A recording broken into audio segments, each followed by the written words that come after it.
वालेकुम। डॉक्टर मोहसिन अता, consultant plastic and cosmetic surgeon, Nishtar university Multan में। आजकल हमने ये देखा है कि जो मुंह का कैंसर है वो बहुत ज़्यादा फैल रहा है। होंठों का कैंसर, मुंह का कैंसर और ज़बान का कैंसर। इसकी क्या वजूहात हैं? बहुत ज़्यादा लोग सिगरेट, अल्कोहल, गुटखा, पान, छालिया वगैरह इस्तेमाल करते हैं और जिसकी वजह से ये कैंसर फैल रहा है हमारे माशरे में। और इसके क्या इलाज हैं? आप इन चीज़ों से अवॉइड करें, अपनी जो डेंटल हाइजीन है उसको साफ़ करें, स्पाइसी चीज़ें ज़्यादा ना खाएं।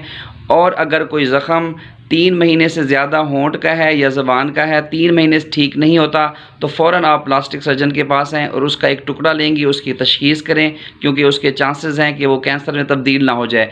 या आपके यहाँ पे गले के अंदर कोई गिल्टियाँ बन गई हों या कोई ऐसा ज़ख़म जिसमें पीप आती हो या खून आता हो और वो ठीक ना हो रहा हो, तो उसमें भी कैंसर बनने के चांसेस हैं। तो फ़ौरन आप उसकी तशख़ीस कराने के लिए प्लास्टिक सर्जन के पास तशरीफ़ ले आएँ, ताकि उसका बर वक्त इलाज हो।